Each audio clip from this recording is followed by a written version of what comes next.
I have absolutely no contact with my parents. I don't talk to them, I don't visit them, to be honest, I rather never see them again in my life. This might sound bad, but I do have my reasons. I was kicked out of my parents' house the day after my 18th birthday. My father claimed that an 18-year-old is already an adult and they should be able to live by themselves. Just a heads up, I was still in high school when that took place. I worked part-time, but I couldn't afford housing. I slept on the streets for about a few weeks until I found a shelter. Not only that, but I had too many rough days after that. The streets are no place for anyone, especially someone that young. Through the help of some NGOs, I managed to finish school, get into a technical course for programming, and get a decent job. Now, 10 years after that, I just graduated college, I saved up to actually do that. However, I can't forgive my parents. I never contacted them, and they didn't contact me. That was until yesterday. Somehow my family, uncle, got my phone contact and sent me a message. My father is extremely sick, and it is likely that he might pass away in the next few days. My uncle told me that my father wanted to see me for the last time and asked if I could go there. I said I would not go. I absolutely resent and bear a grudge against my father and my mother. He kicked me out, and she did absolutely nothing to stop it. As you might assume, my uncle started to get heated and called me heartless, ungrateful, an idiot among other things. I'm pretty sure most of my family feels the same way about me. Honestly, I'm only asking here for my sanity's sake. I will not be meeting them, but I understand that the man is dying, and by not going I'm denying something to a dying man, which might make me an idiot. However, even if it does, I do not care. I would rather be an idiot than see those two ever again.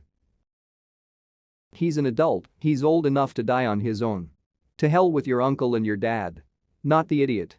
And where was this uncle when your parents threw you out? Did he stand up for you against your parents then? Honestly. Where was anyone from OP's family? Let's be honest, they probably have no clue what happened and were told an alternate reality by their parents. Came here to say this. The parents probably lied and said he left on his own and went North Carolina. OP, you're not the idiot. Not the idiot. The day he kicked you out is the day you were no longer his child. And just because he's dying does not mean you have to forgive him for what he did. You have every right to not visit him. And he's most likely not gonna apologize and try to justify what he did. He'd probably try to take credit. If I hadn't put you in the streets, you never would have developed the initiative and work ethic to succeed. Now change my bedpan. This? Now change my bedpan. He's only doing this for himself and maybe to have a good better image. I know what I did was wrong, but I'm asking for forgiveness type of thing. And if he wasn't dying, he would have never tried to reach out to OP. 100% not the idiot, but I'm a bit of a vindictive at times, so I'd visit just once to tell your dad that you wanted to check that he's actually dying and will never forgive him and that you hope this haunts him until his last breath. Earth scorched and salted. But you may need therapy if you go this route. In fact, you may need therapy regardless. Good luck OP and look after yourself. I like your style. Personally, I thought that there would be many nights when things were awful and OP may have retained the hope his parents would regret their decision and help him by taking him out of the hellish situation he was in. I'd vacillate over the not going, maybe and maybe not. Until I heard he was really sick. Then, agree to go and cancel a few times. To get their hope up. And when they were about to figure it out, say for sure going today at X. Call from on the way there and ask to be on speakerphone so dad and mum could hear my voice. Then tell them for many nights, I had false hopes you would regret kicking me out and be kind, find me, and offer help. But you never did. I wanted you to know the feeling of that hope being ripped away before you died. I never intended to visit. And maybe laugh. But maybe that's a tad much. I, 37F, have 2 kids with my husband, 41M, a 14-year-old daughter and a 10-year-old son. Our daughter has always been a little socially awkward to the point that we've had her tested since we suspected her of being on the spectrum. Turns out she isn't on the spectrum, she's just a natural introvert. However, this year in school we were thrilled when our daughter made a new friend her age, since that is an area in which she struggles. Long story short, she recently invited her new friend over, with our approval, to have dinner at our house and then spend the night. So, my daughter's friend came over. My husband is usually the cook in the family, and this night was no exception. He made us all a really nice meal. During the course of the said meal, I asked my daughter's friend, "Are you enjoying the food?" She responded, "Yes. Your husband is a great cook. No wonder you've ended up a bigger woman." The room got quiet for several moments. My husband tried to laugh it off and change the subject, but I wasn't having it. The girl had just leveled a completely uncalled for insult at me. My daughter's friend seemed to realize that she'd messed up, but she didn't say anything else. We finished an awkward dinner in mostly silence, and my daughter's friend did stay the night. This was a couple of months ago. Recently my daughter asked if she could have her friend back over and I told her, sure, if she's going to apologize to me. When our daughter asked what I meant, I reminded her of what she'd said. My daughter responded that it was over and she didn't want to bring it up again. She then went to her father and asked. He said sure, but she then told him what I'd said. He came to me and said. Daughter's friend just felt awkward and tried to make a joke. It didn't land. For the sake of our daughter, can't you just let it go? Yes, I could, but the thing is that I just want an apology from the girl. I need to see that she understands how rude she was before I can get on board with her and my daughter hanging out. My husband says that I am being weird for insisting on an apology from a 14-year-old. Especially since that girl is such a good friend of our daughter. I think it's weird that I'm still waiting for an apology from that same girl.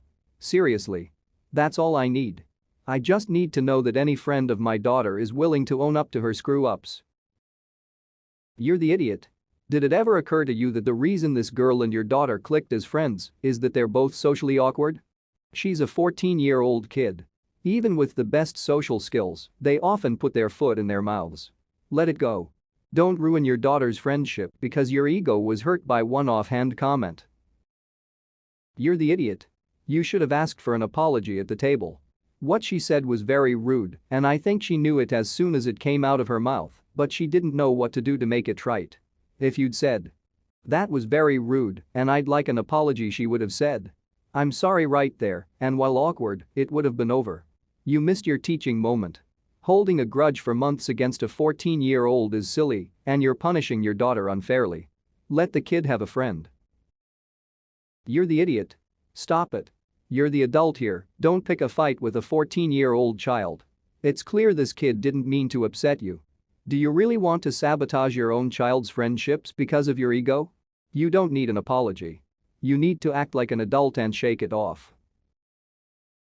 Yesterday while I was making lunch, I heard a really loud sound as if the ceiling was falling or a bookshelf had fallen. My husband, 41M, and daughter, 17F, were out, and the only other person in the house was my son, 16M. I was pretty sure he was in his room, which is on the opposite side of the house from the kitchen, so while making my way there I checked every room and everything seemed in order. I knocked on my son's door and called his name, no answer. I must have called 3 times before trying to open the door, which was locked. At this point I was getting really freaked out, thinking that maybe he tipped his wardrobe or bookshelf and it had fallen over him and he was passed out on the floor. I was basically screaming his name, no answer. I have no idea how I did it. I just threw myself the door and it broke. Now, clearly, the door was already weak, I'm thinking termite? But, yeah, it broke. My son was fine. He was freaked out about the door but fine. The sound was his TV with the volume at the max, apparently. And he didn't answer my call because he didn't want me bothering his movie. His words were, "You were screaming like a harpy and it was annoying, I was trying to watch the movie. Fix the door." I said no. I wasn't going to fix it since to fix it, I would have to buy a new door and doors are expensive. And as soon as his dad got home he would remove the door entirely as it was too broken to just stay there. He got really mad. Said it's his right to have a door, he deserves his privacy. I said he had a door, and while I was the one that broke it and it was a consequence of his actions, so if he wanted a door he would have to buy it, I know he doesn't have the money for it right now. Until then, no door. He can change in the bathroom. He said go to hell, I said he was grounded. Am I the idiot about the door? My husband is fine with it and says only I know how scared I was, so only I can know the appropriate punishment. I'm now terrified that if anything happens where we really need to reach my son, we won't be able to. But I have calmed down since and I'm wondering if maybe I'm the idiot. Not the idiot. Replace the door and remove the TV from his room. You will be the idiot for not getting him a new door. He needs privacy, he doesn't need a TV. Think of different and better ways to discipline that don't remove his privacy and space. Kids typically don't need a TV if he didn't answer because the TV takes that away, not his door.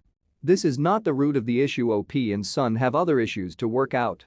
Also, the door lock issue is for the OP and son to ultimately work out, however, the room needs a door as someone kindly stated as a fire stop. I usually say parents are always idiots for taking away doors, but this? Absolutely not the idiot. But you and your husband need to sit down and think about how to fix your son's behavior ASAP because he's way out of line.